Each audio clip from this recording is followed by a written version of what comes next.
Hi everyone, it's Don from Tartaros Terminator. Today I'm going to be going through part 1 of the Imperial 5th Legion Tartaros Terminators, and I'm painting these for a friend of mine who is my absolute hero. Now I'm going to use yellow, so I'm going to do this in 3 stages. Gold yellow for the mid-tones, burnt umber for the shadows and shade, and then I'm going to quickly blast with white and then blast with Badman yellow to highlight and to make the sort of light parts really pop out.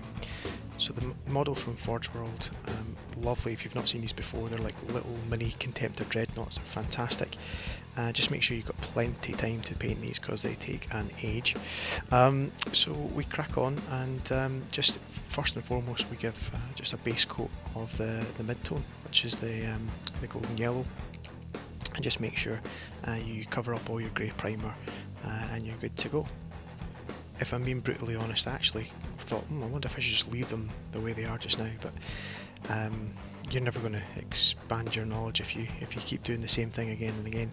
So I used the burnt umber to go into all the shadows and all the recesses, just really careful with the airbrush, just trying to get just that little bit. And it's important not to try and get carried away, because otherwise you will end up with a burnt umber model. So less is more in this case, but it really makes a big difference if you can do all the shadows with this burnt umber colour.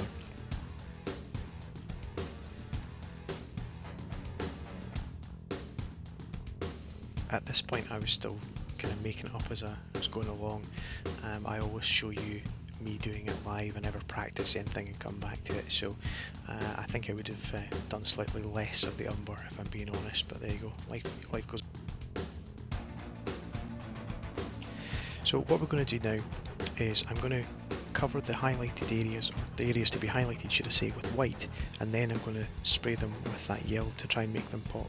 And I'm using my trusted hands everywhere to avoid getting overspray mask technique. Don't clap, just throw money if you want to copy that one. And you can see there I'm just putting the sort of white just where the sort of sun or the moon or whatever it is that's going to be casting the light down, and anywhere where there's going to be a lot of light I'm actually painting it white, because the yellow that's going to go on top of this will really pop. And there's a comparison there, so the one on the left is pre-highlighted if you like with white, and then I'm going to go and spray it now with yellow, and you'll see that the yellow comes really strongly through, and I found that that's the best way that I can paint yellow, certainly, and I would recommend it if you struggle. It really helps if you've got an airbrush for this one though, it really does. So this is the sort of bad moon yellow colour, and you'll see it goes on, and the camera's really struggling here because it was late at night, but the colour looks amazing when you put it on. Obviously you sort of dull it down again with a wash, which we'll see in a minute, but then you put it back on again. It seems a very complicated way of doing it, but trust me, the end result is totally worth it.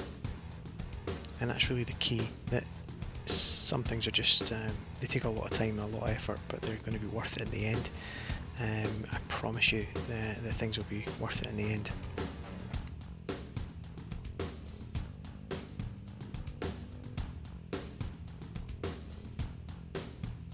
So things really start to take shape there. This is a custom wash, so red, purple, and a little bit of brown in there as well. I was just trying to make it look a sort of dirtier yellow as opposed to just going for sepia. I hadn't really decided on what sort of base to put them on at the moment, but I just thought that this kind of dusty looking colour would work. So again, don't be shy with the wash. You can always play about with it until you're happy and you're content. But try not to knock over your models as well. That's a real winner. So that's what they look like when the wash is done. I'm hoping that they look a bit dirty, but it's time now to bring that yellow back. And in this first video we're really just going to be concentrating on the bringing the yellow and finishing that off, and in the second video we'll talk about everything else, the helmets and all the rest of it, and the bases and everything. So that's what it looks like in daylight. and then you'll see I'm just going to put another little coat of the yellow, the Badman yellow on there, and you'll see that it really starts to bring out that sort of deep colour. And if you'd just gone straight in with the yellow, you wouldn't achieve that look. And that's pretty much what they look like just before all the sort of details gone on. I can't tell you how chuffed I am with these, because you know, it's a Forge World model or set of Forge World models, and I've really struggled with confidence issues over the years. These have sat in a bag for 2 years, so now it's time to go for it. You know, be brave, and don't waste any more time. Just get stuck right in there. And that's it. So we're getting ready for the final details. So stay tuned for part 2. Thanks very much, guys. See you later.